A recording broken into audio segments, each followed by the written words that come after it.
la bouche recouverte de papier adhésif pour symboliser le silence de la justice dans l'instruction du dossier Zongo. Des centaines de manifestants, mais aussi les radios et les télévisions burkinabés, ont observé 13 minutes de silence mardi en hommage au journaliste d'investigation Norbert Zongo, assassiné il y a 18 ans jour pour jour sous le régime du président déchu Blaise Compaoré. 13 minutes de silence opposé à 18 ans d'abrutissement collectif, à 18 ans d'omerta sur un dossier qui n'étonne personne. Parce qu'aujourd'hui, 18 millions de Burkinabés sont convaincus de la culpabilité de l'entourage direct de François Compaoré, si ce n'est de lui-même. Dans un mémorandum d'indignation et de protestation remis à la procureure du tribunal de grande instance de Ouagadougou, les organisateurs de la manifestation se sont dit indignés par la lenteur, voire la léthargie de la justice sur ce dossier. Nous entendons faire comprendre aux autorités judiciaires et politiques que cette longue attente nous fait honte.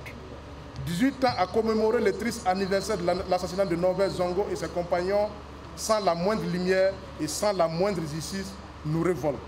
Norbert Zongo et 3 de ses compagnons ont été retrouvés morts carbonisés dans leur véhicule le 13 décembre 1998 dans le sud du Burkina. Une commission d'enquête indépendante CEI, instaurée sous la pression populaire, a conclu quelques mois plus tard que le journaliste avait été tué dans le cadre de l'exercice de ses fonctions. Zongo enquêtait au moment de son assassinat sur la mort de David Ouedraogo, chauffeur de François Compaoré, frère cadet et conseiller économique du président Compaoré, surnommé le Petit Président. Il avait promis que même une intervention de la communauté internationale ne changerait rien à sa décision. Yahya Jammeh s'accroche toujours au pouvoir, et ce, même après la descente à Banjul d'une mission de la CEDEAO. Cette dernière, composée de plusieurs chefs d'État venus du Libéria, du Nigeria, du Ghana et de la Sierra Leone, a foulé le sol gambien ce 13 décembre.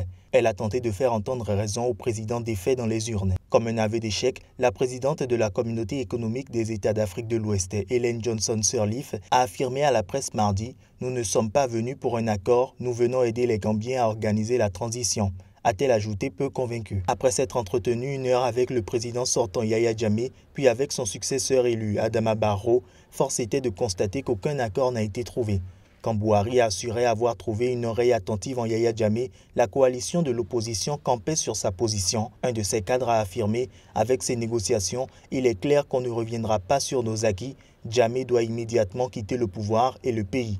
Le parti au pouvoir APRC a déposé en fin de journée à la Cour suprême un recours pour contester les élections.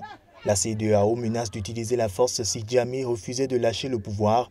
La mission va rendre compte de ces discussions samedi lors du sommet de la CEDEAO à Abuja.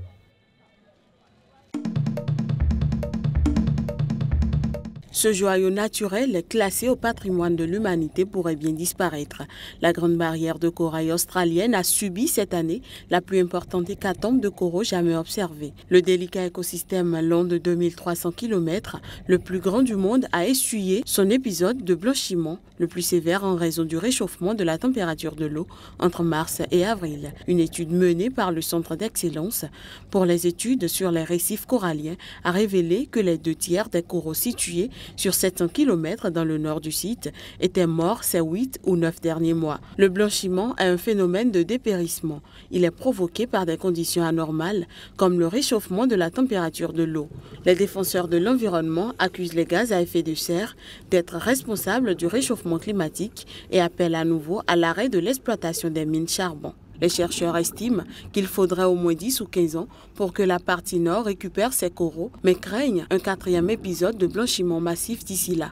Le centre prévient que si les niveaux de gaz à effet de serre continuent de grimper, cette année, de tels épisodes surviendront tous les 2 ans d'ici la moitié de l'année 2030. Le tourisme lié à la barrière emploie 110 000 personnes et génère 5 milliards de dollars de revenus annuels.